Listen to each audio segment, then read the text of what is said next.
Welcome to Games for Gaijin Paragliding Edition. Say hi to Mount Fuji. All right, I'm back safe from Mount Fuji and here to show you guys today's game, which is going to be MetroX. I wanted to focus on Game Market current games. MetroX just came out at the Osaka Game Market last month. So I thought it was a perfect time to profile it on the channel, especially since Okazu Brand has picked up this game for publishing, which means that it very likely will get a wide release across Europe and America. MetroX is by Hisashi Hayashi, who you may know from Trains, Yokohama, or String Railway. He is definitely one of the veterans of the Japanese board game design community and has been putting out games at Tokyo and Osaka game markets for a long time, many years. And this is his most recent offering. It takes about 10 to 15 minutes to teach, probably 15 to 20 minutes to play. It is a part of the kind of fad within Japanese gaming right now to include a disposable pad. So all of the game takes place on this pad with a pen or pencil, and then you throw it away when you're done. It plays up to 99 players since there is one communal deck and everybody gets a gamepad sheet, either the Tokyo Metro map or the Osaka Metro map. So it's very versatile, supports any gaming group size, wonderful brain teaser filler game, super portable. I took it to the bar a few nights ago, took it to my board game group near where I live. You could take it on the airplane, on a road trip, wherever you need this game to go, it's ready to support a quick gaming craving, no matter how on the move you might happen to be. It's really fun. I like it a lot. Let's take a look at how we play MetroX. All right, so MetroX is a pen and paper game using a communal deck of cards. The way you score points in this game is by finishing lines on the Tokyo and Osaka Metro maps. You'll note that every line has a name and a color and a fixed number of stations to complete that line. Next to every line's name is the bonus points for finishing that line first, outlined in the gold crown, and then bonus points for finishing the line other than first, outlined with the gray diamond. The other way to score points is when the star cards are played and achieving intersection bonuses, which I'll come back to.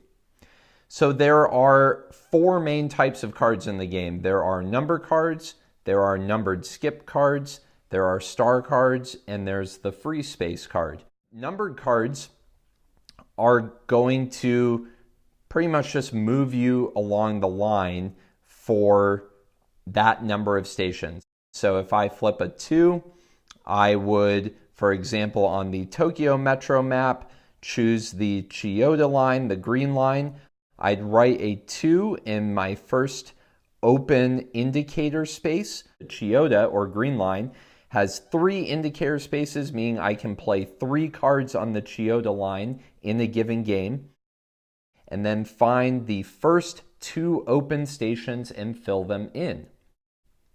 However, if I had a 5 come off the top of the deck and I decided to apply that to the Chiyoda line, I would again fill in a 5 in an open indicator space and then proceed to fill in the first 5 open stations on the Chiyoda line. However, because every Metro map has several stations with intersections, it could be that starting at the first available station, you can only go 3 stations before you hit a filled space. If you encounter a station that already has been marked, you have to end your turn. So optimizing this game is really making sure that every time a 5 comes up, you're able to fill 5 stations on the line you apply that card to. The skip stations work almost exactly the same way in that you're going to fill in the number of stations on the skip card, but they crucially allow you to jump over any filled spaces when applying them to your chosen line.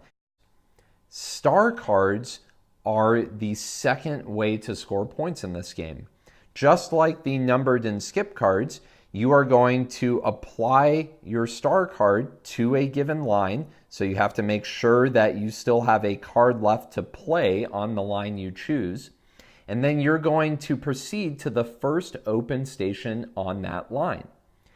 In that station square, though, instead of marking it off with the generic circle or X for your other stations like you do with the numbered cards, you are going to write a number.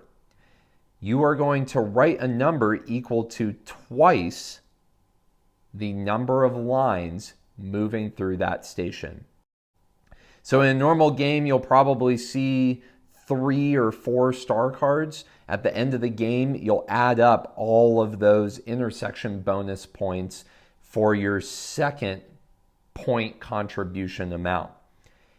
I have had it happen that I've had to apply a star to a single line station, only scoring 2 points, and let me tell you, that is devastating in terms of your capability to win. You really need to set these star cards up correctly, but you never have any idea when they're going to come out of the deck. The last type of card in the deck is the free station space. There is only 1 copy of this card in the deck. When it comes up, you do not need to use one of your station indicator spaces. It simply lets you fill in any station on the map for free. The only other unique card in the deck is the 6. Besides it being the only 6 and the most number of stations you can play from a single card, it also causes you to reshuffle the discard pile back into the deck. So that adds a little bit more uncertainty into how you want to plan out your application of these cards to your given Metro map. I will say it's pretty much impossible to finish every line. I think the best I've done on the Tokyo map is out of the 9 lines, I think I finished 6 or 7 of them. But finishing every line on either map is pretty much impossible. It's all about prioritizing your intersection bonuses, your line completion bonuses, and then avoiding the point penalty at the end of the game. Once you've finished the map, aka every single indicator space on all of your stations is filled. So for the Tokyo map, that means 6 plus 4 is 10, plus 9 is 19, plus 4 is 23. So 23 total cards will be played by the time the Tokyo map is finished. At the end of everything, you're going to count up the number of stations you weren't able to fill. That number will then correspond to a sliding penalty point scale. Once you've added up your line completion bonuses, your intersection bonuses, and penalized yourself for empty stations, you have your total score. Highest total score wins the game. So that was MetroX. Again, 2 maps that you can play on, Tokyo and Osaka, so a good deal of replayability there, and it lends itself to be able to support any Metro map around the world as an expanding replayability feature of the game. So I would not be surprised if Hisashi Hayashi puts out more maps in the future to keep this game fresh and always wanting you to be able to bring it to the table.